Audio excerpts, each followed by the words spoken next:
السلام عليكم داود kusoo dhawaada video kale maanta insha Allah videogana waxaan kaga hadli doonaa xornimadii dalka Mareykanka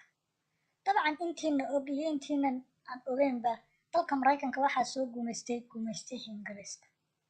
dabcan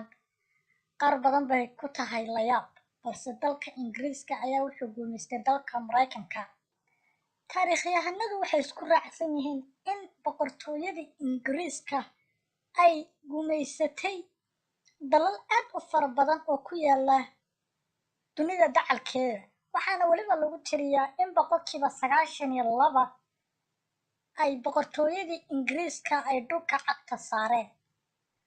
inta kalena ay ahaayeen kuwa ugu jira gacanta guumeystayaal kale sida Isbaanishkii, Boortaqiiskii, Faransiiskii iyo waliba Belgiumkii waxaana lagu tiriyaa in boqortooyadii Ingiriiska oo xilligaasi ahayd boqortooyadii ugu adkeyd ee dhanka badda aan idhaahday mise neefalkii ugu adkaa ay ahaayeen oo ciidankooda baddu ahaayeen ciidankan ugu awood adag xilligaasi dunida sababtaas ayaa u sahashay in dalka mise boqortooyadii Ingiriiska ay guumeystaan dalal aad u fara badan aad u kala fog oo ku yaala dunida dacalkeeda dalka Mareykanka maanta siduu yahay maynan ahayn 200 oo sano ka hor dabcan maanta waa 50 state walibana ay idhaahdee waa 51 state marka lagu daro Puerto Rico oo ah jasiirad ku taala Caribbeanka balse 200 sano ka hor dalka Mareykanku wuxuu kaliya ahaa 13 gobol oo waliba ku yaala waqooyiga America oo xilligaasi dhinaca ay xuduud la lahayd dhanka badda xuduudda ee Atlantic Ocean intii u dhaxaysay 1760 ilaa bartamihii 1770-aadkii guumeystihii Britishka ee waqooyiga America waxay isku dayeen inay si joogto ah ula wareegaan British Imperialkii ee ku saabsanaa siyaasadaha xuduudaha iyo canshuuraha 13 deegaan waxay abaabuleen mudaharaadyo badan laakiin waxay ku fashilmeen inay saameyn ku yeeshaan siyaasadaha boqortooyadii Ingiriisku waxay hor istaagtay dibadbaxyo iyagoo ku dhawaaqay sharciga dagaalka ee deegaanka Massachusetts iyo joojinta hawlgalka dekedii Boston gobollada guumeysiga ayaa sidoo kale u diray wafdi ka socda Kongareeska Continentalka si ay u dejiyaan qorshe ku saabsan sidii loo mamnuuco badeecooyinka Ingiriiska kadib markii uu dagaalkii ka dhex dhacay ciidamada Ingiriiska ee Massachusetts iyo deegaanadii xilligaasi guumeysiga ku jiray Kongareeska waxaa lagu biiriyay kooxaha maxalliga ah waxayna bilaabeen isu duwidda isku dhafka ah dowladaha hoose ee aan rasmiga ahayn waxay bilaabeen in ay qaadaan faragelinta waxayna ku adkaysteen awoodda ay ku leeyihiin halka sare si kasta oo ficiladaasi hogaamiyaashii guumeysiga ayaa rajeynayay in ay xal u helaan xukuumadda Ingiriiska xubno badan oo ka mid ah Kongareeska Continentalka waxay doonayeen in ay ku dhawaaqaan madax bannaani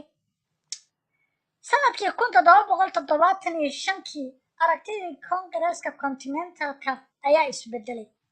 Benjamin Franklin oo ka mid ah aabayaashii aasaasyaasha ee dalka Mareykanka oo xubin ka ahaa guddigii sirdoonka warfaafinta ayaa u sheegay dadka Faransiiska iyo kuwa Yurubiyiinka ah in ay u badan tahay inay ku dhawaaqaan madax bannaanida Benjamin Franklin ayaa rajeynayay in gargaar laga helo Yurubiyiinka intii lagu jiray xilligii aan idhaahday qaboobaha 1775 ilaa 1776 baarlamaanku wuxuu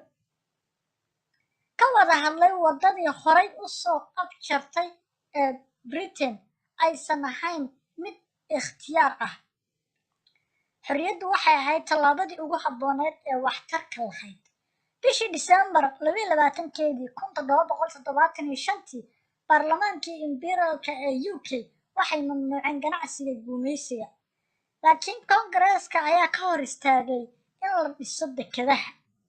waxa kaliya ee la sameeyo waa in lala shaqeeyo Ingiriiska. Heshiiskii ayaa kaliya ka shaqeeyay xiriirka ka dhexeeya Ingiriiska.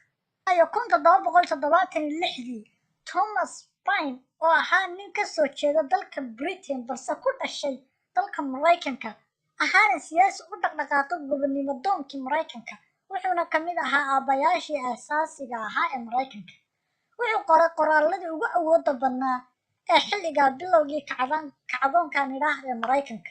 wuxuuna dhiirigeliyey mucaaradka 1776 si ay u muujiyaan xorriyadda dalka Mareykanka. waxaana uu daabacay buug yar oo ciwaankiisu yahay si madax bannaanida ayaa si ballaaran u wareegtay oo ku fiday dhammaan 13 gobol ee gumaystuhu ka talinayay. waxaa akhriyay baa lahay kumanaan iyo kumanaan shacab ah. bishii Febraayo ee 1776 hogaamiyaashii gumaysiga waxay ka wada hadleen suurtagalnimada inay samaystaan isbahaysi waxayna bilaabeen diyaarinta heshiiskii howlaha waxayna isbahaysi dhow la yeesheen Faransiiska oo ahaa hal meel ugu soo wada jeestaan gumaystihii Ingiriiska.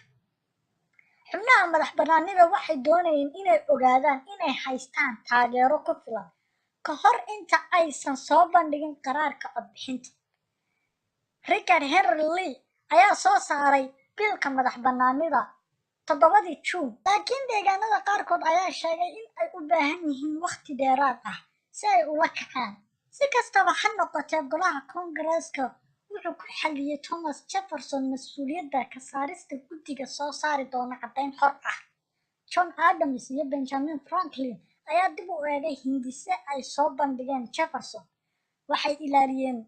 qabyaalkii asalka ahaa laakiin waxay sameeyeen isbeddello dhowr ah oo ku saabsan mawduucyo kuwaasi oo soo jiidan kara shaki. waxay isbeddel ku sameeyeen marxalado lagu eedeeyey King aan idhaahde George-kii saddexaad inay u doodaan ganacsiga addoonta ah ee transatlantic iyo kuwa muwaadiniinta ee British halkii ay ka ahaan lahaayeen dowladda boqortooyada. 28 Juun 1776 qadiyadii ugu dambeysay ayaa la hor keenay Koongareeska. bishii Julaay 4 1776 baaqa madax bannaanida ayaa la ansixiyey. sanadkii 1777 madax bannaanidii xorriyadda gumaysiga ayaa la xoojiyey kadib markii uu aqoonsaday Sultan of Morocco. 1778 heshiiskii isbahaysiga ee Faransiiska ayaa la ansixiyey. Mareykanka ayaana si rasmi ah u madax bannaanaaday. sanadkii 1782 Holland waxay aqoonsatay xornimadii dalka Mareykanka oo ay ku xigto Spain sanadkii 1783. isla sanadkii heshiiskii Paris waxaa la ansixiyey calaamad muujinaysa dhammaadkii kacaanka Mareykanka iyo bishii toddobaad 1776 dalka Mareykanka wuxuu helay xornimadiisa wuxuuna kala soo wareegay gumaystihii Ingiriiska. dabcan daawada dalka Mareykanka sanad walba wuxuu xusaa una dabaaldegaa xornimadiisii uu ka helay dalka Ingiriiska bil walba bisha toddobaad 4 sanad walba.